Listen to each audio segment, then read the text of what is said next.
presence, we're not there. So we're going to look and see that it is a reptile. All right.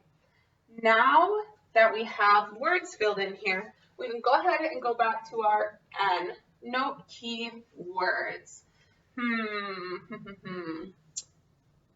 Let's see. I think one keyword would be an example, because we got to know what an example of a reptile is. So let's go ahead and write snake in our box. Now when writing our keywords, we want to be able to figure out where this word came from. So can you tell me where snake is in our chart? Well, you already said that as an example. It is. And what is around snake? What shows us where snake is? Lizards.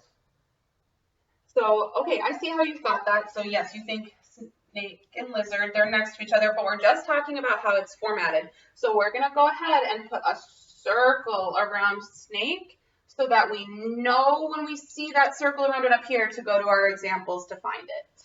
So we're going to put a circle around our snake. All right.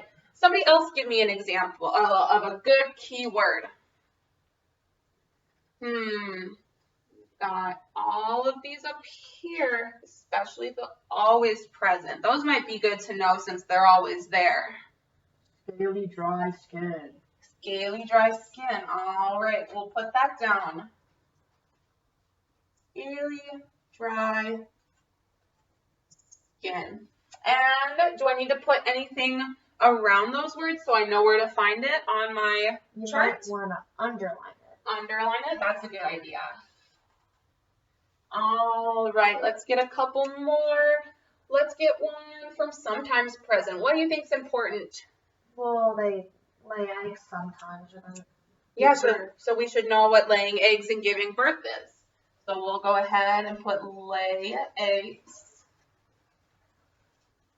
And, oh, what are we going to do to it? We're going to squiggle it. Good job. All right, we'll put give birth.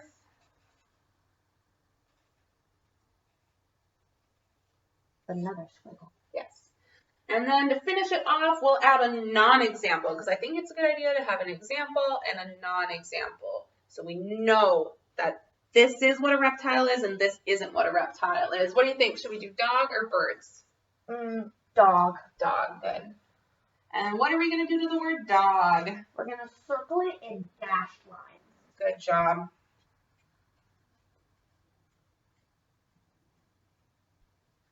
All right.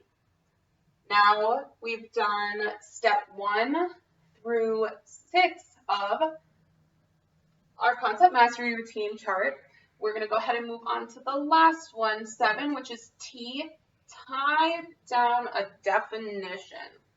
So when we want to tie down a definition, we want to focus on what's really important about the word and what makes the word it. So what makes reptile reptile? So we're going to go ahead and put a reptile to start because that is what our definition is about. So what is one thing that is notable about reptiles that makes a reptile a reptile? They do have scaly dry skin. So a reptile, you know what? We'll go a reptile. So yes, scaly dry skin is good, but I don't think we're going to add that yet. But keep that in your mind because we will add that later. I think to start, oh yes. Well, you mentioned that reptiles are another classification of vertebrates. So should we add that in our definition? So we don't want to add vertebrae because that will broaden it too much. We don't want to add vertebrae because mammals are also vertebrae, so we don't want to get that confused. True. So I'll start us off. A reptile is a cold-blooded animal.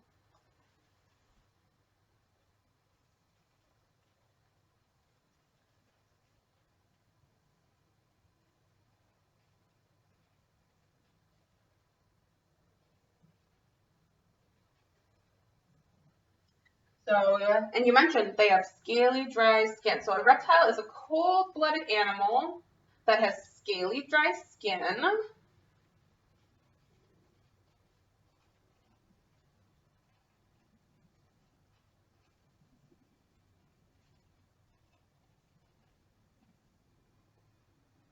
What else about reptiles? They mostly live on land. They do mostly live on land, and they breathe through gills, right? No. What do they breathe through? Their lungs.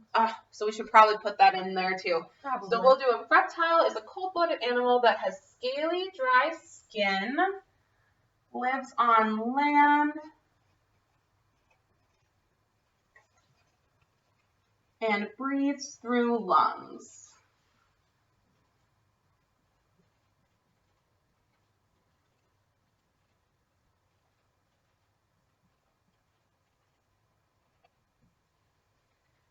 And with that, we have completed our concept mastery routine chart. Can you tell me what's one thing that you learned today?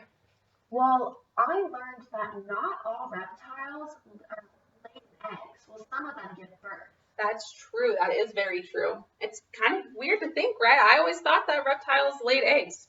Mm-hmm. All right. And then what's one fun thing that happened in class today? I liked our interactive chart that you gave us and that we also got to follow along. Awesome. So that is the end of our concept mastery lesson today. Thank you.